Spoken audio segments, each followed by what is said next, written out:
दोस्तों, क्या आप जानते हैं आपकी ईपीएफ और पेंशन की रकम लाखों में हो सकती है, लेकिन अगर आपने सिर्फ 5 गलती कर दी तो आपका पैसा अटक जाएगा, लॉक हो जाएगा और इमरजेंसी में आप उसे नहीं निकाल पाओगे।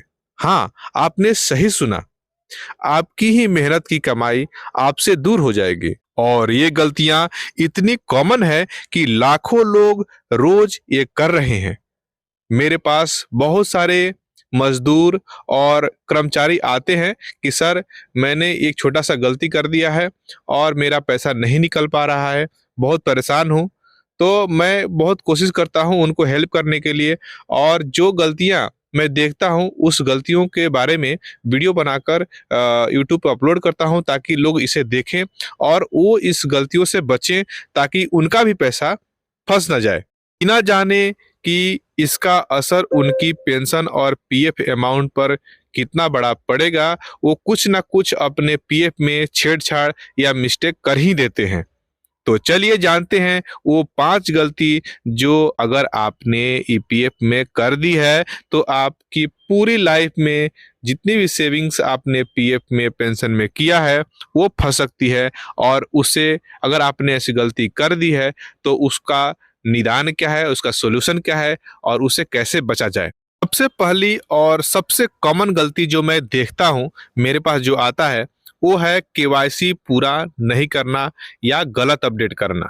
पीएफओ का पूरा जो सिस्टम है ना, वो पूरी तरह से आपके आधार और आपके बैंक अकाउंट इस पे निर्भर है।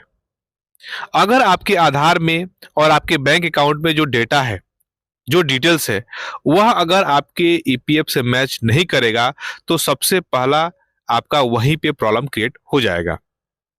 यानी जो सिस्टम है वह पूरी तरह से आधार वेरिफिकेशन पे निर्भर है। यानी कि आधार में जैसा नाम है वैसा ही नाम और वैसा ही डेट ऑफ बर्थ आपके पीएफ में भी होना चाहिए। अगर आपके आधार या बैंक अकाउंट की जानकारी मिसमैच है तो विड्रॉल, आपका पीएफ का ट्रांसफर या पेंशन सेटलमेंट आदि रुक जाएगा। कई लोग का पैसा सालों से अटका है सिर्फ इसलिए कि उनके केवाईसी अपडेट नहीं किया है। अब आती है दूसरी गलती, कई यूएन नंबर बना लेना। अर्थात एक ही मेंबर का मल्टीपल यूएन नंबर, एक से ज्यादा यूएन नंबर।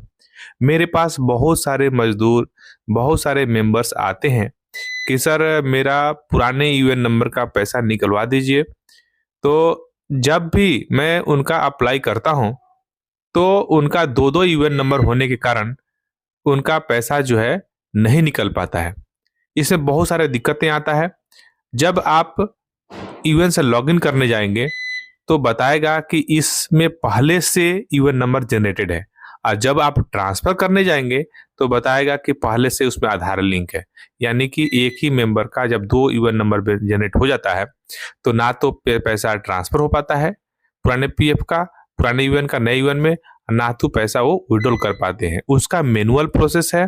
अब आपको ऑफलाइन मैनुअल प्रोसेस से ईपीएफओ ऑफिस में आपको मेल भेजकर पुराने यूएन नंबर को डिजेबल कराना पड़ता है और नए यूएन में जो भी पुराने यूएन का पैसा है उसको ट्रांसफर कराना होता है। और बाद में आप नए पीएफ में जैसे ही आपका पैसा ट्रांसफर हो जाता है, अब उस पैसे को आप उठा पाते हैं। तो ये एक ज़्यादातर लोग गलती करते हैं कि जब भी नए कंपनी में ज्वाइन करते हैं, तो अब तो फिलहाल कम हो गया है, पहले ऐसा बहुत हुआ था जब आधार लिंक नहीं होता था तब लोगों का दो दो तीन तीन यूएन नंबर जनरेट हो गया था। अब तो बहुत रुक गया। अब तो शायद एक आध किसी किसी बाई चांस किसी केस में ऐसा दो यूएन नंबर जनरेट होता होगा, मुझे तो लग रहा है कि नहीं होता होगा, लेकिन पहले बहुत हुआ है, ऐसे लोग किए हैं। जब आप कभी भी नए कंपनी में जाएं तो फॉर्म 11 भरकर आप कंपनी को सूचना दें कि भाई हमारा पहले से यूएन नंबर है, नया यूएन नंबर जनरेट मत करो। तो आपके पुराने यूएन नंबर में ही नए पीएफ अकाउंट जो नया कंपनी का खुलेगा वो लिंक हो जाएगा। ज्यादातर लोग जॉब बदलते हैं तो नया यूएन नंबर बनवा लेते हैं, लेकिन असल में एक इंसान का सिर्फ एक ही वैध जो है यूएन नंबर होना चाहिए। मल्टीपल यूएन होने से आपकी जॉब हिस्ट्री टूट जाती है, सर्विस पीरियड गड़बड़ हो जाता है, और पेंशन पाने के टाइम में जब आपका सर्विस हिस्ट्री काउंट होता है तो उस समय आपका पूरा गड़बड़ रिकॉर्ड बन जाता है और पेंशन के लिए आपको दिक्कत होता है, पेंशन का पैसा नहीं मिल पाता है, बहुत दिक्कत होता है। ईपीएफओ बाद में वेरीफाई करता है और कई बार अकाउंट को फ्रीज भी कर देता है, ठीक है। कई नौकरी में जुड़ते ही अपने पुराने यूएन को नए एम्प्लॉयर से लिंक करवा लेते हैं और कई लोग इसको नहीं करवाते हैं। तो ये हमेशा ध्यान रखें, जब अगर आपका पहले से यूएन नंबर जनरेट है और नए कंपनी में जाएं तो उसके लिए एक फॉर्म आता है, फॉर्म 11, उसको भरें। उसमें आपका पूरा डिटेल्स पूछा जाता है कि पहले कोई यूएन नंबर है क्या, पहले से कोई पीएफ नंबर है क्या, सब डिटेल्स पूछा जाता है। उसमें भर के अगर दे देंगे तो आपका नया यूएन नंबर जनरेट नहीं होगा। तीसरा मिस्टेक ये होता है पीएफ ट्रांसफर न करवाना। तीसरी बड़ी गलती है पीएफ ट्रांसफर न करवाना। तो आपने जब कभी भी नया जॉब ज्वाइन कर लिया है तो आप उसको पुराने पीएफ को जरूर ट्रांसफर करवाएं। अगर आजकल तो ऑटोमेटिक सिस्टम हो गया है, अगर आप 1 महीने के अंदर नए कंपनी या 2 महीने के अंदर अगर नए कंपनी ज्वाइन करते हैं तो ऑटोमेटिक पीएफ ट्रांसफर का प्रोसेस हो जाता है। आपने नई जॉब ज्वाइन कर ली है लेकिन पुराने पीएफ को नए अकाउंट में ट्रांसफर नहीं किया है तो दोनों अकाउंट अधूरा रह जाते हैं। रिजल्ट क्या होता है इसका, तो सर्विस पीरियड ब्रेक मानी जाती है और पेंशन एलिजिबल कम हो जाती है, और अगर अकाउंट 3 साल तक इनएक्टिव रहा तो इंटरेस्ट भी मिलना बंद हो जाता है, ठीक है। चौथा मिस्टेक ये है कि रॉन्ग बैंक अकाउंट डिटेल्स। मैंने देखा है कि बहुत सारे लोगों के खाते जो है बैंक अकाउंट है उनके यूएन में गलत लिंक हो जाता है।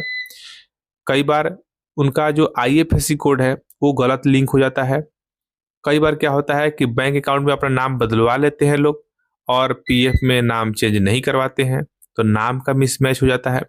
कई बार क्या होता है कि 2-3 बैंक आपस में मर्ज हो जाती हैं तो उनका आईएफएससी कोड चेंज हो जाता है, लेकिन लोग पीएफ में उस आईएफएससी कोड को, बदले हुए आईएफएससी कोड को अपडेट नहीं करवाते हैं। तो ये भी मिस्टेक दिखाई देता है मुझे। तो अब बात करते हैं चौथी गलती की, गलत या बंद बैंक अकाउंट लिंक करना। आपने पीएफ क्लेम डाला है और वो रिजेक्ट हो गया, क्यों? क्योंकि अकाउंट नंबर या आईएफएससी कोड गलत था। और इमेजिन करें कि इमरजेंसी सिचुएशन में जब आपको पैसे की जरूरत हो तब ईपीएफओ कहे कि claim rejected, invalid bank details. तो इसलिए हमेशा वही बैंक अकाउंट लिंक करें जो एक्टिव है, जिसमें केवाईसी वेरीफाइड है और जिस बैंक में आपका नाम, आपके आधार कार्ड में नाम और आपके पीएफ में नाम सेम है, वही बैंक अकाउंट लिंक करें।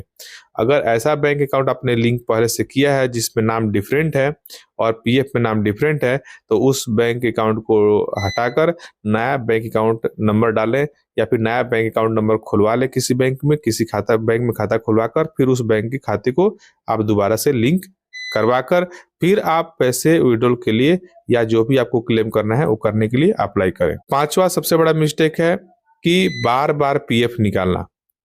और अब सबसे जो डेंजरस मिस्टेक है वो है पीएफ को बार बार निकालना। देखो, ईपीएफ सिर्फ सेविंग नहीं है, ये रिटायरमेंट सिक्योरिटी है।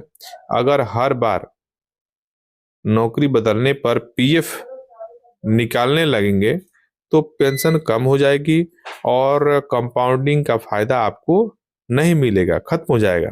10 साल की कंटिन्यूअस सर्विस के बिना आपको फुल पेंशन बेनिफिट नहीं मिलेगा।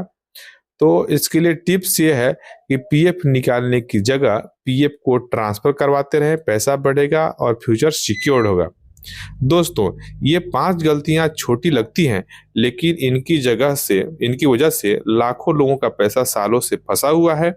यदि याद रखें कि ईपीएफओ की छोटी छोटी जो गलतियां हैं वो आपको परेशान कर सकती है और ईपीएफ की छोटा छोटा जो इन्वेस्टमेंट है ये आपकी मेहनत और आपकी रातों की जो नींद और आपकी उम्र भर की कमाई है। और इसे संभाल कर रखिए, ध्यान रखिए और जो है समझदारी से अपने पीएफ खाते को मैनेज कीजिए। अगर आपको ये वीडियो हेल्पफुल लगा हो तो इस वीडियो को लाइक कर दें और अपने दोस्तों के बीच में शेयर करें ज़्यादा से ज़्यादा, ताकि किसी को भी पीएफ से जो है छोटी छोटी मिस्टेक को नज़रअंदाज करने से उनको जो परेशानियां ना हो, वो उसमें फंसे नहीं। तो प्लीज़ आप लोग इस वीडियो के कमेंट में लिखें, अपनी ईपीएफ डिटेल्स आज ही चेक कर रहा हूं, ऐसा आप लोग कमेंट में लिखें ताकि मुझे पता चले कि आप लोगों ने वीडियो पूरा वॉच किया है।